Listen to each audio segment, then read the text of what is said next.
Good morning. This is Dina Long and Grimes, Residential Care Services, Nursing Home Compliance. I am going to be discussing today nursing home survey enforcement remedies.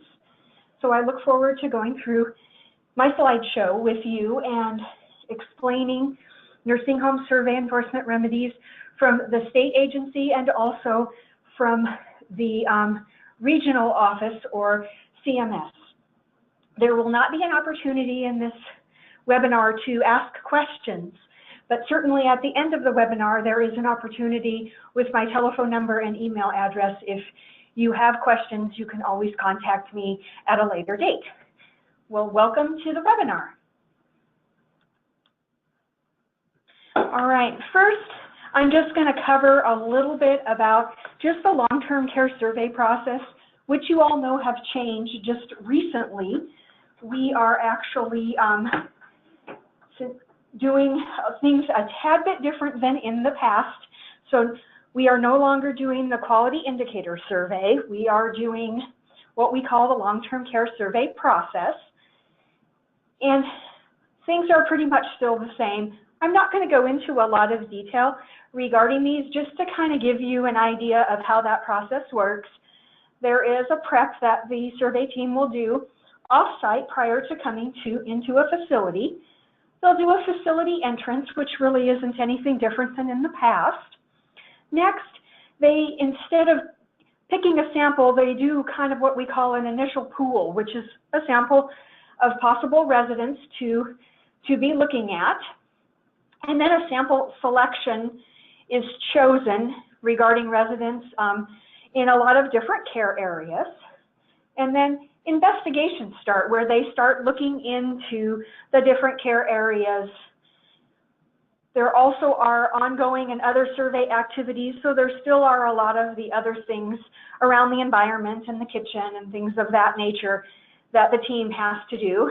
And then at the very end, they go over any potential citations that a facility may have at the end of the survey process. Since our survey process is new as of November 2017, it is taking our teams a tad bit longer to learn this new process and to be a little bit more fast and thorough. So there are some concerns that teams are out there a little bit longer than normal, and hopefully as they learn this process as you are, that those surveys will become a little bit shorter in the near future. Okay, next slide is going to talk a little bit about post-survey, back in compliance timelines. Nursing home receives a survey report in 10 working days of the exit.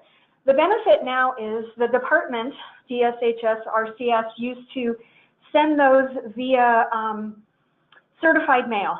So that sometimes caused some issues with the mail getting to somebody by the 10 working days of the exit. So now with the EPOC system, as you all know, that actually does go a lot faster. So it can be posted pretty quickly when the Statement of Deficiencies 2567 is ready, which is great for you as a facility, so you can get your information quickly and start working on your plan of correction. When you have a non-immediate, jeopardy, you have 10 calendar days of receipt to submit an acceptable plan of correction, and now they are EPOCs, so they are electronic. And to be acceptable, you have to address all the issues that are listed, and those are things that have not changed. There are 5 components. State agency will notify the nursing home if the EPOC is acceptable or unacceptable. So we used to send a letter out, and it used to give a facility the information on which of the FTAGs or WAC was not, did not have an acceptable plan of correction and what components may be missing. In the system here, we now are doing that again through the EPOC. So it does happen a lot faster. There isn't any time for certified mail. So that does make time frames a little bit shorter for getting something unacceptable acknowledged, and then a facility has time to resubmit. a different plan of correction. The state agency, which is the Residential Care Services, we recommend that POC dates be within 45 days from the exit date. And that gives us a little bit of time so we can come out and look back and see or do a desk review and see if a facility has maintained compliance. It also gives us time if we have any sanctions or remedies that are imposed. We want to look back to make sure you're back in compliance. We will determine when you're back in substantial compliance, and it can happen from an on-site visit. Those are usually visits that there was some type of a harm level citation that led to an on-site visit. If there is no harm level citation, sometimes our visits are done at the desk, and then you would get a back in compliance letter from the field office through the EPOC system. These on-site visits can occur anytime between the last correction date on the POC and the 60th day from the exit date. So that's where the 45 and 60 days comes in. There are times when a team does need a period of look back, so we can see from a plan of correction date to that day 60, so we can see what a facility has done to correct the deficient practice. So we do need a little bit of a look back period. The state agency will send a back in compliance letter once you are back in substantial compliance, again through the EPOCs. If deficiencies are not corrected at that time, then another 2567 report will be issued, and so it will be a failed follow-up, and we will issuing another report. And if a nursing home isn't back in compliance within 70 days, the state agency, we have to report this to the Centers for Medicare and Medicaid Services, CMS, and they can possibly impose a denial of payment for new admissions by the 90th day of noncompliance. So there are some real specific time frames for facilities that are really critical in getting yourself back into substantial compliance with everything, and that the things that sometimes are extended out, there are some life safety code tags, K-tags, that actually might have a little bit of an extension, and you would go through a waiver process with the life safety code deputy, and you might be able to extend out a little bit for that. But for all health, we definitely can't go past that 90 days. So being back in compliance, talk a little bit about the appeal process and timelines. If disputing any deficiencies you have an appeal process to that. You still have to provide a POC, and the state agency revisit will happen to verify that back in compliance. So the process in nursing homes is you still need to do a POC, and you still need to start correcting, even if you disagree with the deficiency, and you still need to come back into substantial compliance. So there are 4 types of appeal options that are available to a provider if you choose to dispute the deficiencies cited in any type of report, whether it is a long-term care survey report or a abbreviated survey complaint investigation. So the first one is an informal dispute resolution, and this is an IDR, and you have a written request that you submit to the state agency within 10 calendar days of receipt of the letter that accompanies the survey report. So the day that you receive the EPOC letter attached to your survey, you have 10 calendar days to respond to informal dispute resolution here at headquarters, which is a different department than enforcement, and they would be the ones that would schedule your IDR. An administrative hearing, if you're going to move to that level, written requests must be submitted to the Office of Administrative Hearings, and you have 20 calendar days from receipt of the letter. And that actually needs to be done within 20 days, or you may be denied if it is past that. An independent IDR, it's appeal that is offered only when federal civil money penalties, CMPs, are imposed. So an IIDR is not an option at the state level. Written requests must be submitted within 10 calendar days of receiving the CMS-issued penalty notice. And there's a slide later that will go over this a little bit. It's slide 13, and we'll come on that later in the presentation. But right now, that is something that you can do. The IIDR process is a paper review. So you are not given an opportunity to come in and discuss. You provide all documentation that you feel represents your case, and an independent reviewer will go over all of that information. A hearing with administrative law judge of the Department of Health and Human Services, Department of Appeals Board, this is an option that CMS offers on a case-by-case basis. And you would look at your penalty notice from CMS. Again, slide 13, we'll touch on that a little bit, but that's where that particular option is for you for appeal, is through CMS.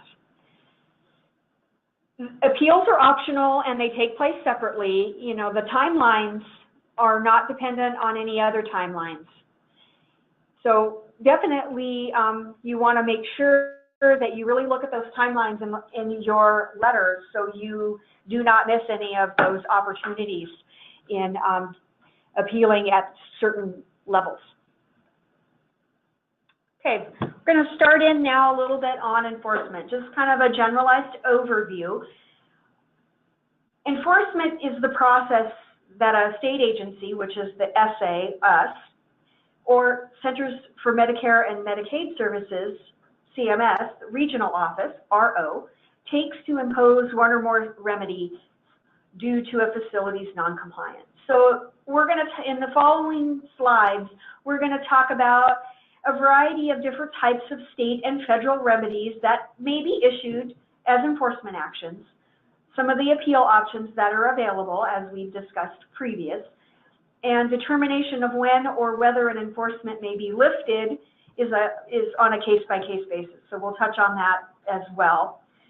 And enforcement remedies may be imposed by both the state and federal groups. So definitely that can be something that does happen.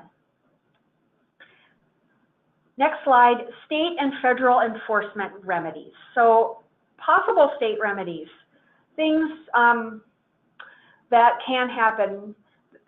State agencies may put a condition on a license to get somebody maybe into the facility to help with some staff training or something of that nature. Civil fines is the most common of state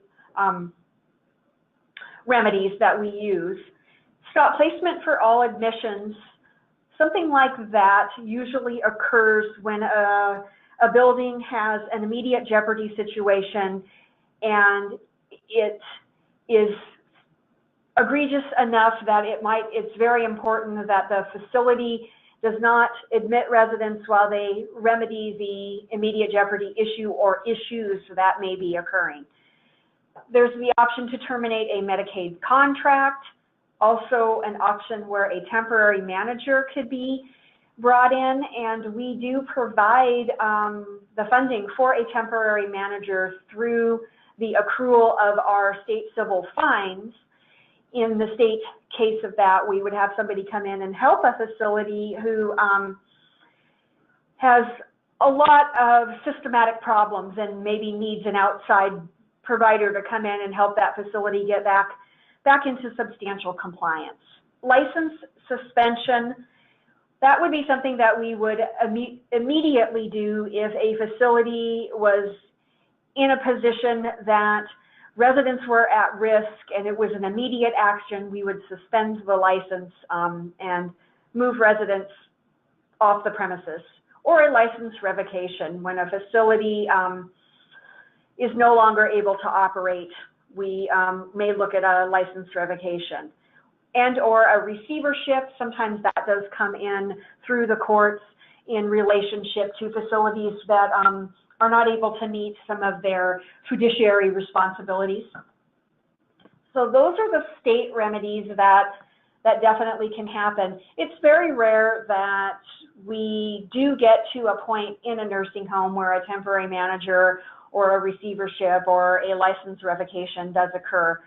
So those are not things that really happen most often. The top three in the list are the things that the state agency is pursuing more when it comes to enforcement remedies. So for possible federal remedies, there's the possibility that the CMS might do a directed plan of correction where they actually provide direction on how they want a facility to correct a particular issue, or a directed in-service training where they direct a facility how they need to retrain staff in order to get back into compliance. Also, state monitoring is an option, and you'll see some of that on some of our letters where we can do a little bit of monitoring to see the progress of a facility when they do have some systematic problems. Many of these things would occur with harm level citations or immediate jeopardies. CMPs are usually the remedy that we see most when there is harm level citations. Most often, CMS will do a civil money penalty, and they do have a very elaborate algorithm that does that. And as a state agency, I am not at liberty to explain that, but it definitely does figure out per day, and they look at things in the perspective of back in compliance. So when a facility is out of compliance for a long period of time, there is the likelihood that a CMP may be higher because they will look at all those days that you were out of substantial compliance. Any harm level citations that are in a certain grouping around care and services, quality of care, things of that nature, if a facility has harm level citations and with some components, which we'll discuss later, they could lose their nurse aid training. CMS also has the option of doing a temporary manager, and when CMS would impose a temporary manager, that would be something that the facility ownership would be responsible for paying that group of individuals to come on board and help that facility get back on track. This has happened only one time in the 3 years that I have been doing nursing home enforcement, and it was a success story for the facility. It actually did help them get back into substantial compliance. So in that case, it really did work for the benefit of the residents in that facility. Denial of payment for new admissions. So this is the DPNA, and this is something that can be imposed after a period of being out of non-compliance, as we had talked about, that 90 days. So there also is an option if a facility really has a lot of systematic problems. CMS may do a denial of all payment for all residents. So whether they're Medicaid, Medicare admissions, or returns of residents who were out of the hospital and then wishing to come back during that period, that would be something that could happen as well. And then the last thing would be after usually 180 days, there would be a termination of the Medicaid, Medicare contract. And in my lifetime, I don't believe that has ever occurred during my compliance. So, and I don't think that is something that CMS is hoping will occur. They try to avoid any of the concerns about getting to that point. We're hoping that we can do something way before it comes down to something like a termination. So next slide, considerations across all enforcement remedies. So we don't delay any of our enforcement remedies, except for civil fines. They can be delayed during the appeal process, but there is interest accruing 30 days after the nursing home is notified the fine at a rate of 1% per month. So that you definitely can hold off if you're doing an IDR or an administrative hearing for a civil fine. More than one type of enforcement remedy can be imposed for one concern. So there can be a situation where you might have an immediate jeopardy situation, and there might be a civil fine that is imposed, a one-time civil fine, but there also may be a condition on the license around that to help the facility get back into compliance, or egregious enough, there also might be a stop placement that might be associated with that finding as well. So some of those things, and every situation is different. So we have to look at a lot of different components before a decision is made. Providers, you always have the right to follow the appeal process and attempt to remove or lessen citations, which cause the enforcement. And enforcement is not directly appealed during the appeal process. Specific citations that are appealed, which result in changes, you know, can in turn result in lessening the enforcement. You can IDR parts of the statement of deficiencies that did not have to do with the enforcement remedies, you know, as well as the ones that had enforcement remedies. So anything can be IDR'd if you're in disagreement with it. It does not have to be a harm level citations. You know, the best person to contact about enforcement remedies or appeal options is the field manager. And that is always something that is found on the bottom of any of our enforcement letters that come from nursing home enforcement, is the field manager and the phone number. That is your best point of contact initially, and further questions can be directed up towards compliance up here at headquarters. So talking a little bit about conditions on a license. So condition on a license is we impose certain requirements on a license, and the licensee cannot operate the nursing home unless the requirements are observed. So really in a nutshell for that one, we're looking at maybe a facility who has had a harm level citation under a skin issue, and they do correct it, and then shortly thereafter we're out and there are still more issues around skin, and another harm level citation is ensued. And that might get corrected, or we go out and do a follow-up, and let's say that they still haven't corrected it and there still are problems with skin.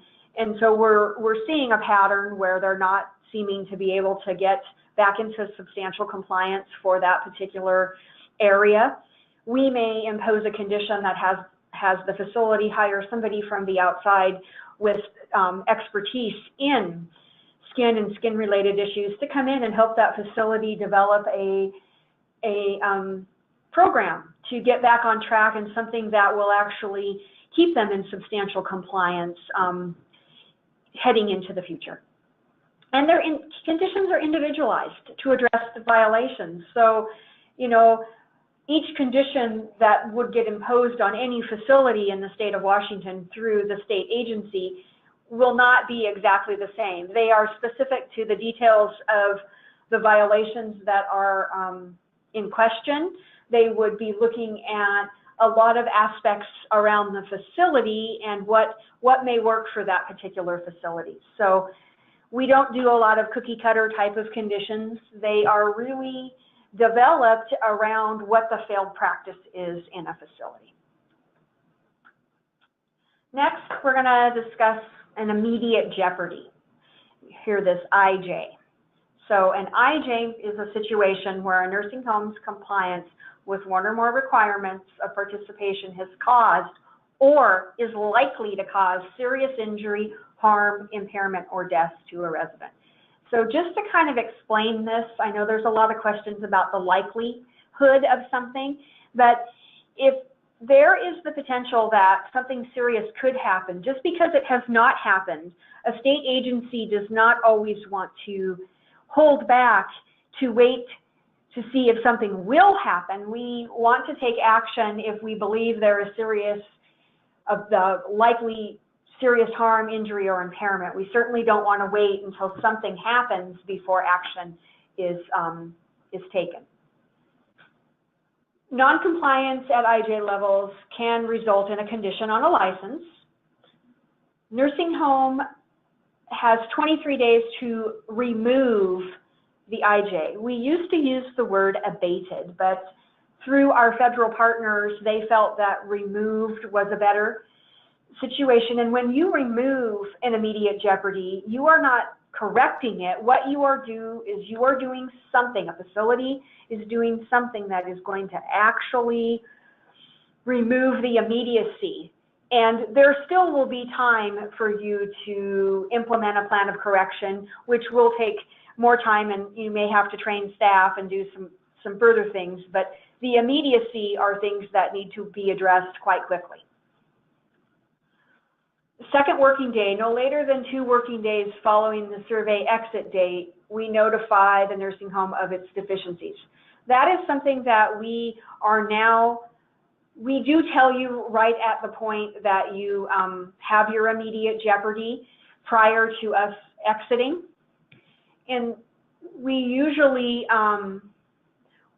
will not do a separate statement of deficiencies with just the immediate jeopardy citations and then do the rest of the citations at a later date. That was a way that it was done in the past, but now through CMS, we are just doing one statement of deficiencies. So we do expect that once you are aware of your immediate jeopardies, that you do need to start working on that process to get that removal plan on board.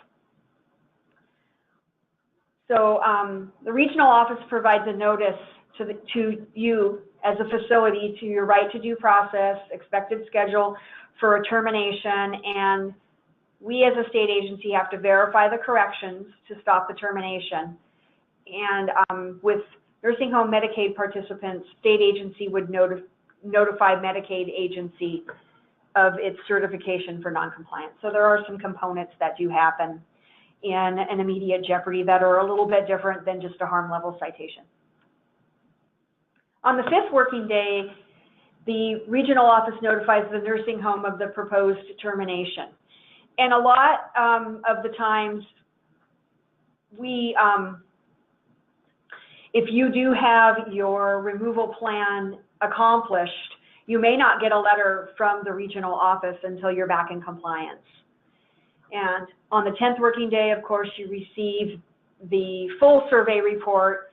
And this is something that we do need to work on, where we have all deficiencies, including your IJs.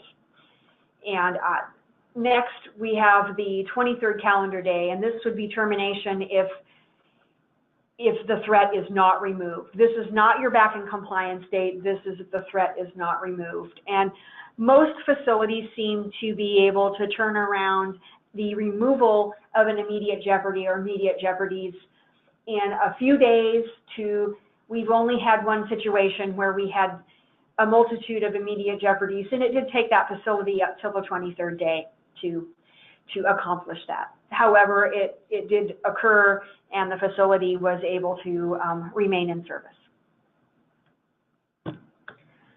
Monetary fines. So for the state or CMS, we have our different monetary fines. So we have civil fines. That's how the state describes, and those are related to the coordinating WAC citations that link to the federal tags. Federal fines are called CMPs, and they're determined by CMS. And this is something I mentioned earlier through their algorithm. And definitely their amounts are higher than our state fines. Later in this presentation, there will be some slides that will actually talk about a system that the state uses in just determining fines, just to give facilities a little bit of an idea of how we do some of our enforcement remedies. But like I had said, every enforcement remedy is different. So it's not cookie cutter, and that's just a guideline. And possible fines per instance. So there's an opportunity where we would fine just per the instance that occurred, like a fall with injury, we may fine just to that fall. There's also a potential of possible fines per day, where we end up determining that a facility is going to be fined on a daily basis until they're back in compliance. Sometimes those occur with things such as if an inappropriate discharge has occurred the facility may accrue fines up until the time that that resident is readmitted to back to the facility. So that would be a case of that. And CMS does maximum fines are $10,000 per incidence or $10,000 per day. So theirs are definitely a little bit higher. The state agency is a maximum of $3,000. And new federal guidelines went into effect, making some of those CMP amounts and ranges a little bit higher. And fines can be assessed retroactively for past noncompliance, even if corrected at time of the survey. So some of you might have heard a little bit about maybe having an immediate jeopardy by the time that the survey team has gotten out there. The facility has done everything that they needed to do to put the building back into substantial compliance. But the situation was egregious enough that the department feels that past noncompliance needs to be cited. In this case, we would not take any state action on that, but we would forward those referrals up to CMS, and then it's their decision on what remedy may be imposed, if any. Civil fines for the state. So the timeline, again, kind of touching on civil money penalties, and you can refer to chapters RCWs 1851 and 7442 to kind of go through that. I'm not going to cover all of those chapters here in my presentation. There's not enough time for me to touch on those, but those are places that you might be able to look regarding the civil fine. If you don't request a hearing as a nursing home, civil fines have to be paid within 20 calendar days. And this will be apparent in your enforcement letter that you receive through the EPOC system. If the nursing home requests an IDR or an administrative hearing, then the fine is due 20 calendar days after the hearing decision or IDR is final. So you have 20 days after that. And if you withdraw your IDR and or administrative hearing, again, 20 days after that withdrawal to go ahead and pay that civil fine. Civil fines are the only enforcement remedy that gets delayed if the nursing home is going through an appeal process, your due process rights. But you do have interest that can accrue.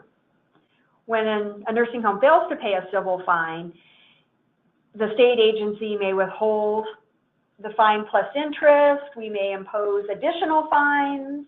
We could suspend the nursing home license until the fine is paid. That doesn't seem to be anything that we have ever had to do, but those are some of the options that are there. CMPs for the federal.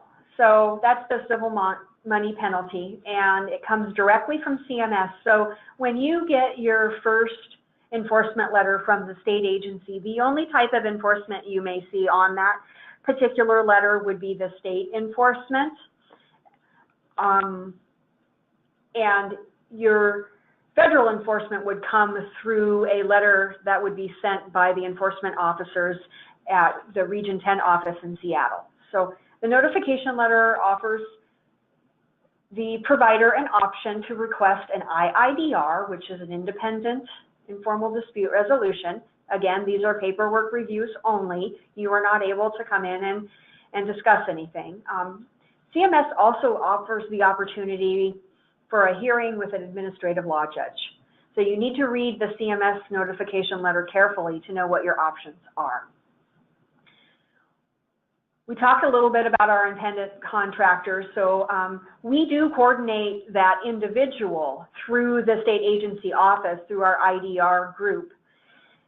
You have to send your written request for the IIDR to the state agency within 10 days. And we are the ones that will pull that all together for you and get it on the calendar. CMS has ALJ hearings that go through the Department of Health and Human Services and the Department of Appeals Board. When given this option, you have to file a hearing request directly to the Department Appeals Board within 60 days, and their notification letter will give you instructions. We talked a little bit about the IDR paper review, and you have to, the additional pieces that you need to do in an IIDR is we have to notify any involved residents or their representatives, and we also notify the long-term care ombuds of the findings of the non-compliance being disputed by the facility. So we have to get all the information from a facility, so we are able to do that through the state agency IDR process.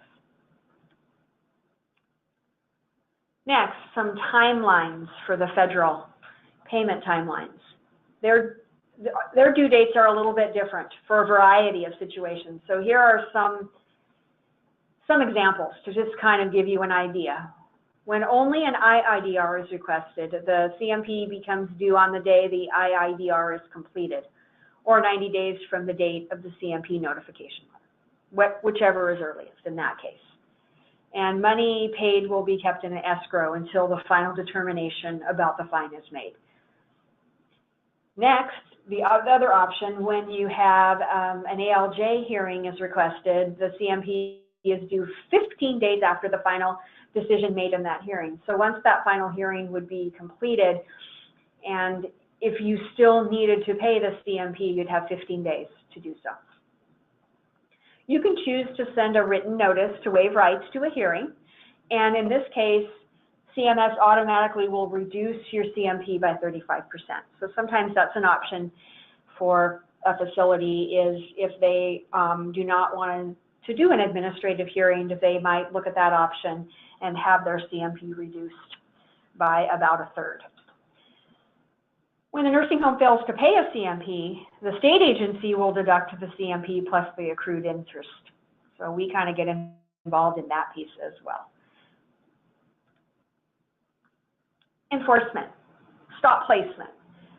Stop placement is an action that the state agency takes where we prohibit nursing home admissions, readmissions, and transfer of patients into the nursing home from the outside. So we have no new admissions or transfers allowed in the nursing home.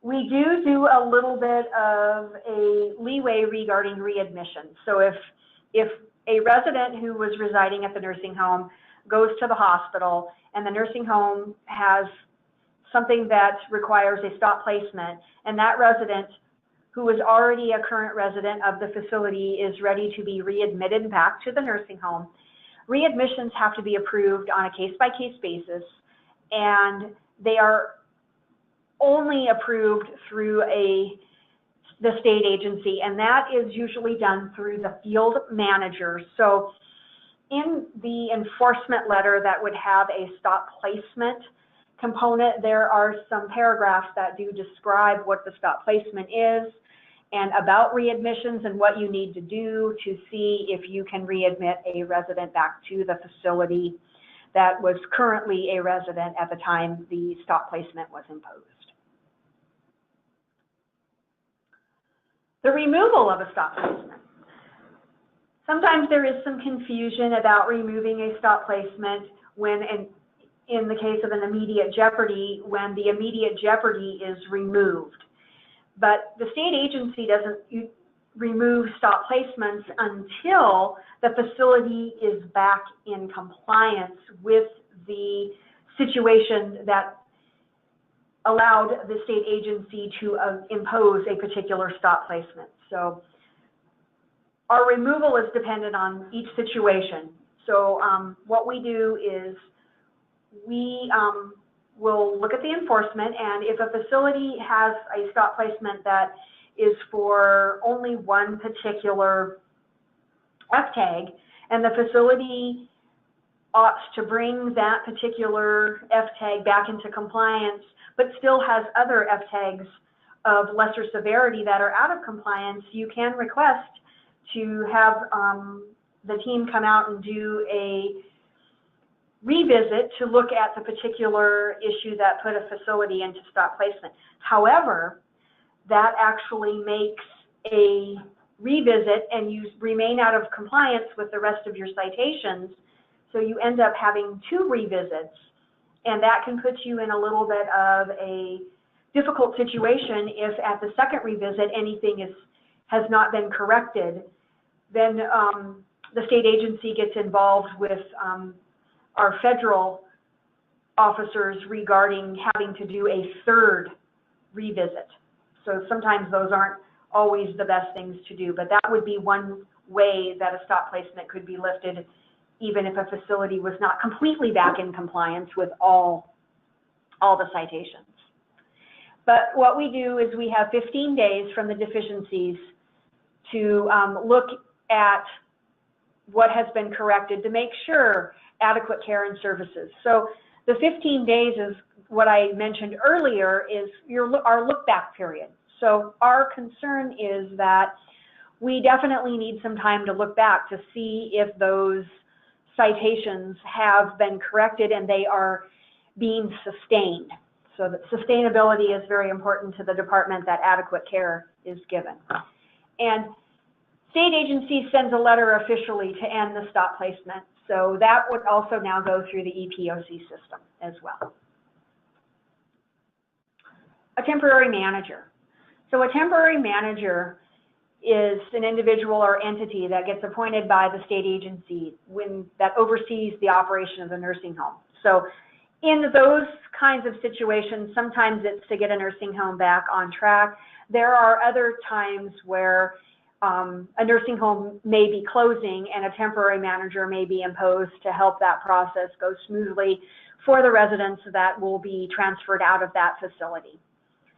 You know, it can be imposed at any time that a nursing home is not in substantial compliance, but usually the state agency would be looking at facilities that have patterns of significant problems, you know, and immediate jeopardies or widespread actual harm may be a reason to impose a temporary manager, you know, as an alternative to termination. So we may take that step as a state agency to hopefully help a facility regroup and get back on track, because the state's goal is not to close nursing homes. Our goal is to try to do what we can for the residents' benefit and to help these facilities get back on track, because in the long and short of it, we all are out there for the residents' health and well-being.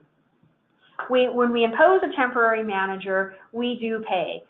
And then I had mentioned that CMS, if they impose a temporary manager, the facility has to cover the costs that are associated with that particular temporary manager. So we would not, the state would not contract with that temporary manager if it was imposed by CMS.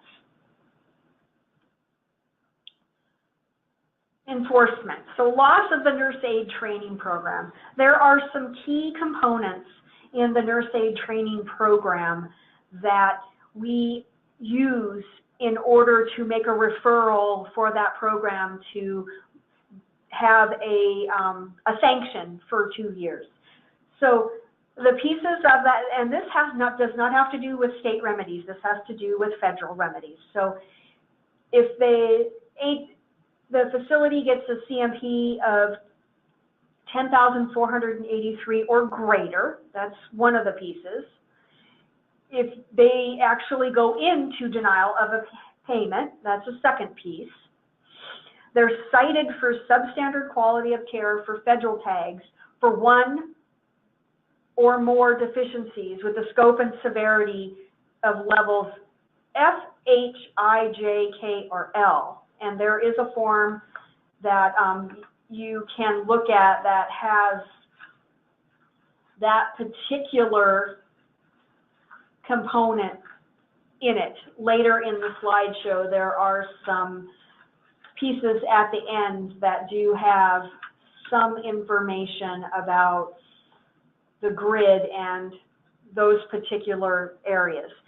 The areas that substandard quality of care are things around resident rights, freedom of abuse, neglect, and exploitation, quality of life, quality of care, behavioral health, pharmacy, administrative, and infection control. So those are some of the areas where substandard quality of care would play into that. And you would lose your NATSAP program for 2 years, and even though you may be back in compliance.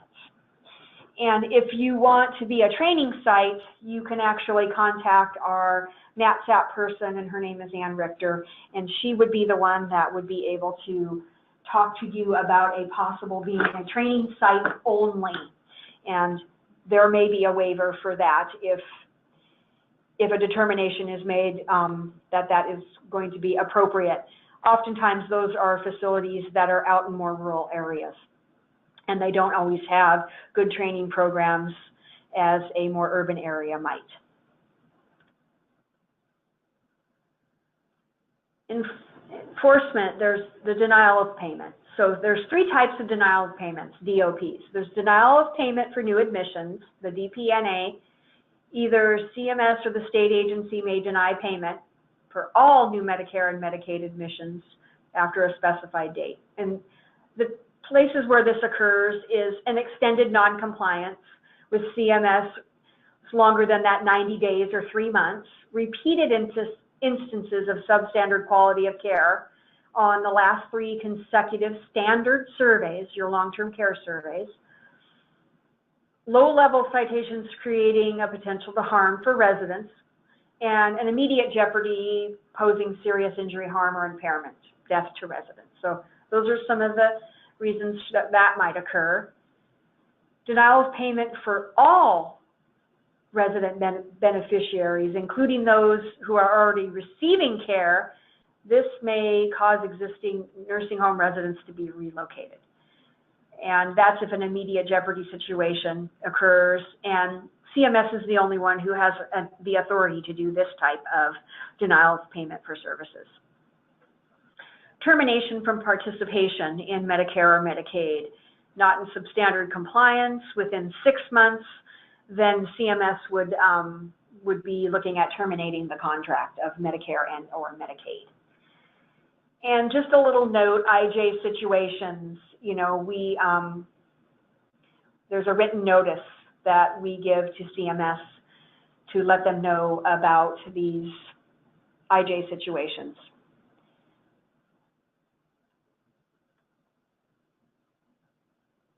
So this is the next slide, enforcement under license suspension or license revocation. This is an enforcement that is pretty rare and doesn't happen very often. I think there's only been 3 license revocations in the last 15 years in the nursing home world for Washington State. So, but you know, we would temporarily revoke a license of a nursing home in a suspension, and that would be something that would be an immediate action. So we would actually be attempting to do something immediately because residents were at great risk of serious harm. A revocation, you would cancel a nursing home license. So those are the differences between those two. And there, per some of our WAC citations, a few reasons are when a nursing home would face these remedies would be they operated without a nursing home license, or they operated under a revoked or suspended license. So they continued to operate even though they did not have an active license. If there are any false statements made of material fact on the application that was discovered, that would be another reason. If they refuse to allow representatives or agents of the state to inspect things, that could be another reason. If they willfully prevented or interfered with, you know, any work that is required and authorized by the state, they fail to report abandonment, abuse, neglect, or financial exploitation, or they failed to pay any civil fine assessed by the department, you know, so within 10 days. So those could be some reasons some of those things could happen. And if you look under your WAC citations 388, 70, 97, sorry, 4220 contains several more reasons for why the state might possibly suspend or revoke a license. Receivership. This is the removal of the current licensees, and this is usually done through a court action, as I mentioned much earlier. And a temporary substitute licensee is appointed to operate the nursing home. And this usually has a lot to do with fiduciary responsibilities and a facility not being able to function due to a bankruptcy or something of that nature. And nursing homes close when deficiencies existing in the physical condition cannot be corrected. So some of the older nursing homes, maybe there comes a point where they just are no longer able to fix some of those physical conditions without engrossing increased capital expenses. So they may decide that it is better for them to close the facility, and maybe there's an adjoining facility nearby that is willing to take over some of those residents. I think sometimes that does happen as our buildings age and they just aren't able to fix some of those issues. The former licensee or owner you can close if somebody is unwilling or unable to manage a nursing home for the safety and welfare of residents, or you might want to sell the nursing home, you know, regarding a court's decision. There might be a receivership around that. You know, a lot of nursing homes, I think, when they're getting to the point where maybe one entity is not able to keep it going, change of ownership may happen, and that's actually a much better situation for residents than a closure, is hopefully to change ownership and get another ownership in there that can actually take over the responsibilities of that building if it is feasible. So here's that form I was talking about a little bit, about the assessment factors used to determine seriousness. So this is the form that talks a little bit about the different letters. So the level 1, which is actual no harm with potential of minimal harm. So those are your A, B, and C. Level 2 is no actual harm, but potential of more than minimal harm that's not an immediate jeopardy. So those are your D, E, and F. And F is highlighted blue because in a widespread, even though there is no harm, under those particular substandard categories, if you have a citation at this widespread level, that would be considered a substandard care, even though there was no harm. Level 3 is actual harm that is not an immediate jeopardy. So these are your G, H, and I citations. Probably just by looking at what the department sees most is we do see a lot of, if we're looking at a harm level citation, we do see a lot of G level citations. So they're more isolated, but we do come across some H, and we don't always come across many I level citations, but G and H in the harm level 3 category are a little bit more common. And then up into level 4, this is your immediate jeopardy to resident health and safety. So we do see a lot of J citations, which is more of an isolated, but there also is times when we do see a pattern at K, and a lot of the widespread L citations are always usually focused around life safety codes. We haven't discovered that health usually ends up at an L level citation unless it's something around food or infection. Those things might end up at a widespread situation, but a lot of the widespread L citations would be things around life safety codes regarding the fire systems, and those cover the entire building. So then it discusses a little bit down at the bottom about different categories, and if you see that there are different things that can be imposed. So this is kind of just a guideline to help you kind of see how some of the enforcement remedies are posed when you've got different categories.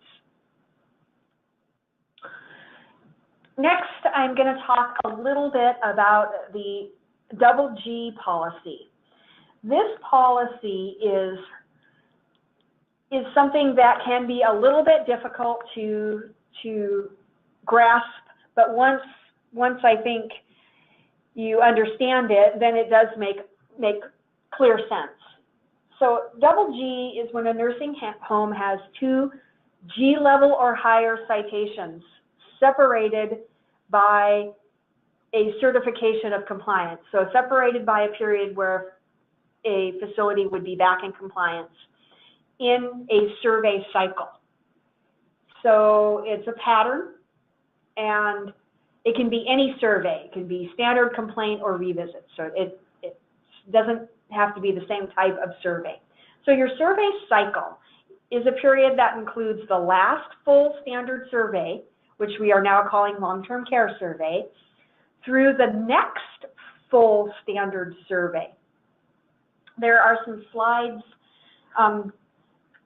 that also just kind of touch on this so you can see what may constitute an immediate or a double G and what may not, that you can look at. That might help you understand it a tad bit better. So, and you know, this is something that's usually within that 15-month cycle. So if here's an example, if a facility has a full licensing survey and they have a harm level citation, a G level citation, and they correct it, and then several months later, a complaint is called in and it is determined that there is another harm level, G level citation.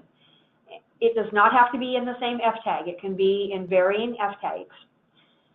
The facility now would be in double G status.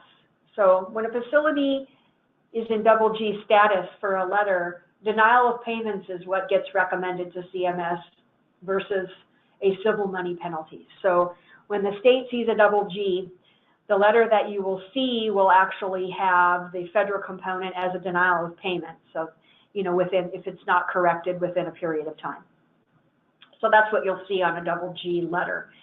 And a double G letter can occur on more than one time in that survey cycle. So say on this second complaint visit where they've got a double G letter, they correct that G, and then the full survey at the end of the survey cycle, they have another harm level citation. That would again be a double G as well. So there are occasions where a double G letter or status may actually occur on more than one occasion in a survey cycle. So definitely hoping that that doesn't occur, but it has happened. So the things that sanctions are, you know, we would look at denial of payment, loss of the NatSat program, state monitoring, temporary managers, all those types of things. You know, there might be a delay in the DPOP so the nursing home can correct after the 90th day, you know. Then there would be a mandatory denial of payment after that 90th day. You are always in the opportunity to correct status, and the DOP would be imposed 15 days from the date of receipt of CMS's formal notice, but no later than 3 months from the date of the survey. So you have that 90 days. And a nursing home has the no opportunity to correct status, and CMS immediately imposes the DOP remedy. Nursing home may be notified of a termination if they're not back in substantial compliance within 6 months. So you may see that in part of your letter, that if you're not back in compliance within a 6-month period, you might lose your termination. Here are those examples I was mentioning. So we've got, these are things that constitute a double G. So where you start out with a standard survey and you don't have any harm level citations, and you correct them at the revisit, and then you start out with the next survey and you don't have any harm, but we do our first revisit and you end up with a harm level citation on your first revisit. And then in that second revisit, you correct it, there's your period of correction, and then a complaint comes up in that survey cycle and you have another harm level citation. There's your double G. So this is just a way to kind of help people understand. It seemed easier if it was on paper, you know, for people to kind of be able to grasp the concept. And I thank you for taking this time to listen to my webinar. And you can contact me, and my office number and my email address are provided at the bottom,